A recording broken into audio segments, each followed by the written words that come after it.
Welcome to Ratna's recipes. నేను ఈరోజు బెండకాయ పచ్చడి సంగటి చేసి చూపిస్తున్నాను.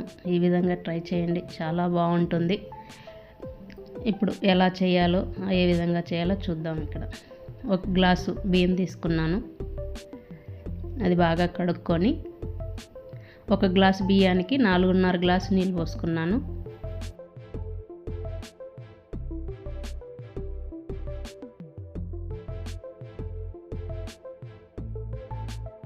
ఇప్పుడు అవి పక్కన పెట్టుకొని ఒక హాఫ్ అన్ అవర్ పైనే నానబెట్టుకోవాలి బియ్యాన్ని.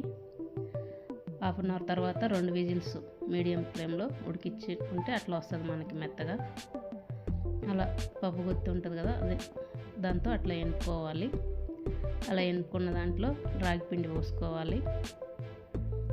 రాగి పిండి పోసుకొని మళ్ళీ స్టవ్ పైన పెట్టి సిమ్లో ఉడికించుకోవాలి.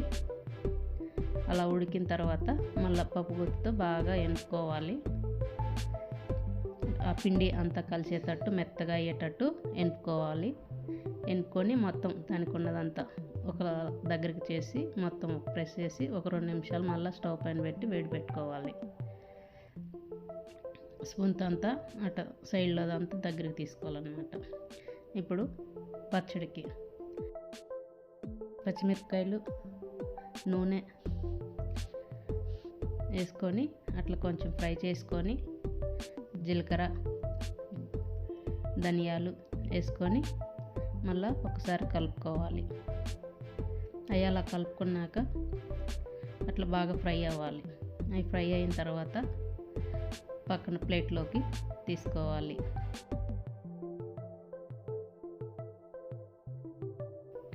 అలా ప్లేట్లోకి తీసుకొని మళ్ళీ అదే బాండిల్లో సన్నగా కట్ చేసుకున్న బెండకాయ ముక్కల్ని వేసుకోవాలి. అలా బెండకాయ ముక్కలు వేసుకొని ఒకసారి అట్లా కలుపుకొని ఇప్పుడు కరివేపాకు, ఉల్లిపాయ ముక్కలు, టమాటా ముక్కలు వేసుకొని కలుపుకోవాలి. కొంచెం ఆయిల్ కూడా వేసుకోవాలి. వేసుకొని బాగా కలుపుకోవాలి. అవి మగ్గుతూ ఉండగా కొంచెం చింతపండు కూడా వేసుకున్నాను. వేసుకొని బాగా కలుపుకోవాలి. అట్లా ఫ్రై అయిన తర్వాత చల్లార్చుకొని కొంచెం ఉప్పు, మిక్సీ గిన్నె తీసుకొని ఉప్పు, మిరపకాయలు ముందు ఫ్రై చేసి పెట్టుకున్న మిరపకాయలు, ధనియాలు, జీలకర్ర ఉంది కదా, అది పట్టుకోవాలి మిక్సీకి.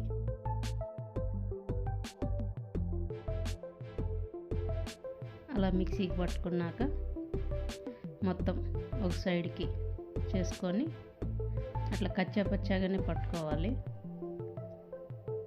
ఇప్పుడు ఫ్రై అయిన బెండకాయ, టమాటా, ఉల్లిపాయ ముక్కలు ఉన్నాయి కదా, అవి కూడా అందులో వేసుకొని మిక్సీ పట్టుకోవాలి. అలా మిక్సీ పట్టుకుంటే మనకి బెండకాయ పచ్చడి అట్లా రెడీ అయ్యిద్ది. ఇప్పుడు చిన్న ఉల్లిపాయలు వేసుకొని మళ్ళీ ఒకసారి మిక్సీ పట్టుకోవాలి. అలా మిక్సీ పట్టుకొని మొత్తం అట్లా టేస్ట్ చూసుకొని ఉప్పు అదంతా. ఇప్పుడు స్టవ్ పైన బాండ్లు పెట్టుకొని ఆయిల్ వేసుకొని ఆయిల్ వేడయ్యాక చిన్న ఉల్లిపాయ చిదిమేసి తాలింపు దినుసులన్నీ వేసుకోవాలి. ఈ పోపు ఫ్రై అయితే బాగుంటుంది. బాగా సిమ్లోనే ఫ్రై చేసుకోవాలి. ఇది బాగా ఫ్రై అయిన తర్వాత ఎండుమిర్చి, కరివేపాకు వేసుకొని బాగా కలుపుకోవాలి. పోపు అలా ఫ్రై అయిన తర్వాత